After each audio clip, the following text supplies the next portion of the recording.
আসসালামু আলাইকুম রহমতুল্লাহি ওবারাকাতুহু। এনামুল কবির ব্লগ কন্টেন্টার আমার বর্তমানে প্রিয় একজন কন্টেন্টার। ওনার ভিডিও প্রথম থেকে আমাকে ভালো লাগে, তবে কিছুদিন আগে তিনি নিরপেক্ষভাবে হয়তো বলেছিলেন তার চিন্তায়, সেটা হয়তো ইসলামের কিছুটা হয়। আমার হয়তো খারাপ লেগেছিল। ওনার আমি সমালোচনা করেছিলাম, সমালোচনা করে একটা ভিডিওই আমি আপলোড দিয়েছিলাম। আমার চ্যানেলে গিয়ে দেখতে পাবেন। ডক্টর এনামুল কবির সাহেবকে বলছি। তবে তারপরে আমি ওনার অনেক ভিডিও দেখলাম এবং প্রতিটা ভিডিওই আমি কিন্তু তার দেখি, ভালো লাগে।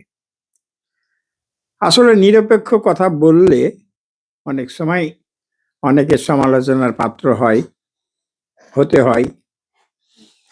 সে ধৈর্যও ওনার আছে, আমি দেখেছি। তো বর্তমানে আমি বাংলাদেশে নিরপেক্ষ কথা বলার লোক খুবই সংখ্যায় কম। কয়জন আছে এটা বলা খুব মুশকিল। তো তার ভিতরে আমি একটা, প্রথম সারিতে আমি দেখেছি ওনাকে।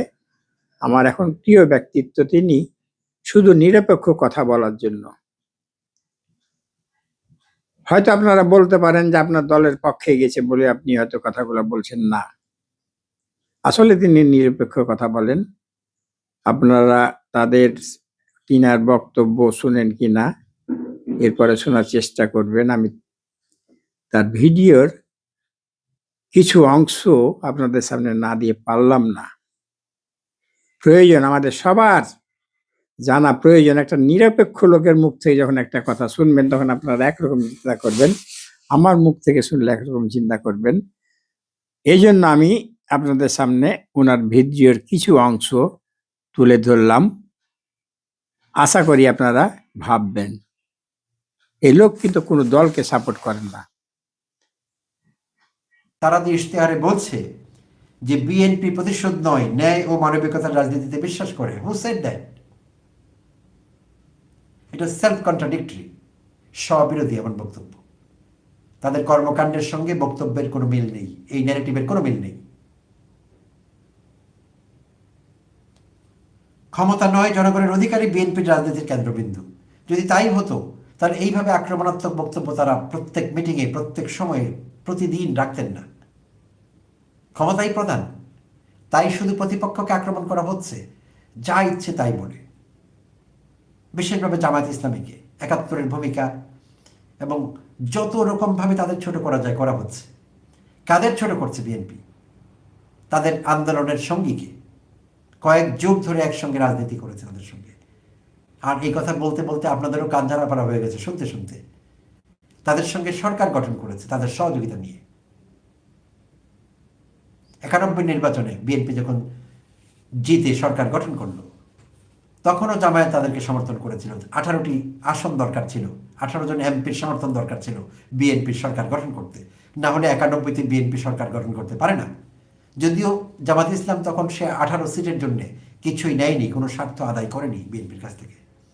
হ্যাঁ, ২০০১-এ তারা সরকারে ছিল, ২ জন মন্ত্রী ছিলেন জামাত ইসলামের। এবং ইন্টারেস্টিংলি, যে জামাতের নেতা, জামায়াতের দলটি সম্পর্কে তারা এখন যা ইচ্ছে তাই বলছেন, ২০০১ থেকে ৬ যে সরকারটি ছিল বিএনপি জামায়াত জোট সরকার, সেই সরকারে দুর্নীতি হয়নি, কিংবা একেবারে শূন্যের কাছাকাছি দুর্নীতির রেকর্ড। শূন্যের কাছাকাছি দুর্নীতির রেকর্ড জামায়াতের ওই 2 মন্ত্রীর মন্ত্রণালয় ছিল। ওই 2 মন্ত্রীর মন্ত্রণালয়ে কোনো দুর্নীতি হয়নি। আর বিএনপি দলীয় যেই এমপিরা মন্ত্রী হয়েছিলেন যেসব মন্ত্রণালয়ে, বিএনপির মন্ত্রী, জামায়াতের না, বিএনপি জামায়াত জোট, বাট মন্ত্রী বিএনপির মন্ত্রীদের কথা বলছি, তারা পুকুর চুরি করেছিলেন। প্রত্যেকটি মন্ত্রণালয় দুর্নীতিতে একেবারে আকণ্ঠ নিমজ্জিত ছিল। স্বাস্থ্য মন্ত্রণালয়ের কথা বলছিলাম, হাজার হাজার কোটি টাকা শুধু বদলি করে কামানো হয়েছে সেখান থেকে, অন্যগুলোর কথা তো বাদই দিলাম। কিন্তু বিএনপির জোট সঙ্গী হলেও জামায়াতের পরিচালিত, জামায়াতের নেতাদের পরিচালিত সেই দুই মন্ত্রণালয়, একটি কৃষি আর একটি সমাজ কল্যাণ এবং মহিলা বিষয়ক মন্ত্রণালয় বোধহয়, এই দুটো ছিল দুর্নীতিমুক্ত।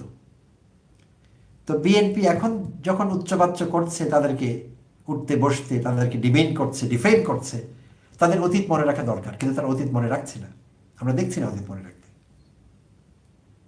আচ্ছা, তো আরেকটি বিষয় নিয়ে কথা বলবো, সেটি আরো গুরুতর। প্রিয় দর্শক শ্রোতা, অসংখ্য ধন্যবাদ আমাকে সহ্য করছেন। বলেছিলাম লাইভটি বেশি বড় হবে না, আমি 2-1 মিনিটের মধ্যে হয়তো শেষ করে দেব। তো আরেকটি বিষয় নিয়ে কথা বলা দরকার।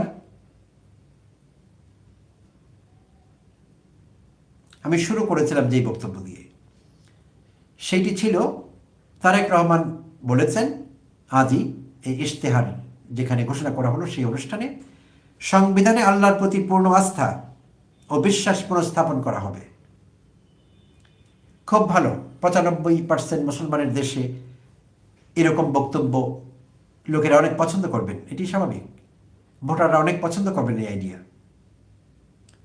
সংবিধানে আল্লাহর প্রতি পূর্ণ আস্থা ও বিশ্বাস, তার মানে এখানে বিএনপি ধর্মীয় কার্ড খেলছে। কেন বলছি আমি এই কথা?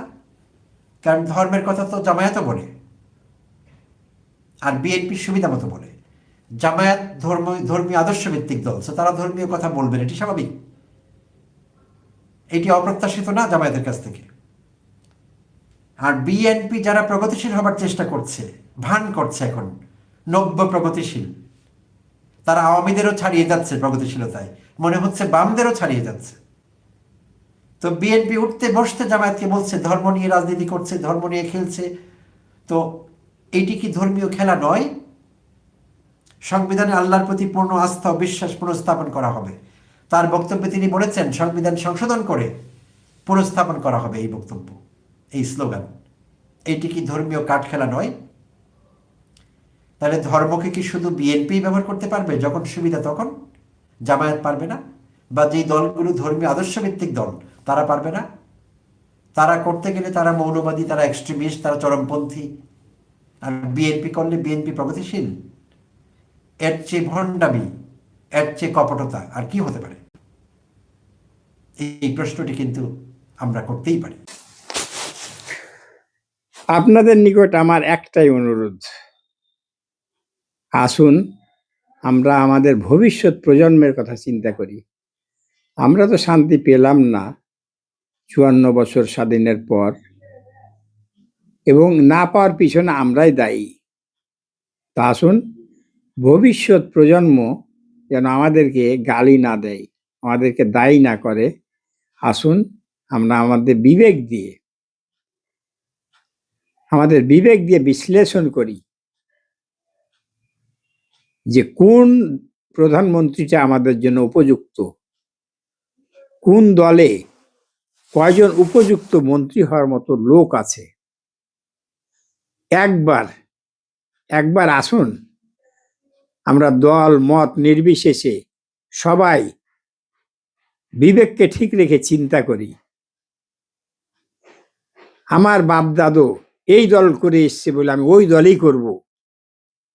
ওই যে রাসূলের যুগে বলতো না, আবু জেহেল বলেছিল, আমি জানি যে রাসূল আল্লাহর রাসূল, আল্লাহর প্রেরিত রাসূল, আমি জানি, কিন্তু আমি তাকে মানব না, আমার বাপ দাদার ছেড়ে আমি তাকে মানব না। তা আমরা যদি সেই কথাই বলি, আমার বাপ দাদা এই অমুক দল করে গেছে, আমি কি করে এই দল ছাড়ি? আফসোস। আপনি হজ করে এসছেন, আপনি দাড়ি টুপি সব আছে, পরহেজগার, অথচ আপনাকে আরেকটা ভিডিওটা আমি যে দেখালাম, যারা প্রতিটা নির্বাচনী মঞ্চে নেচে গেয়ে, সে কি নাচ? যাত্রার নর্তকীরা তো তাদের কাছে ফেল।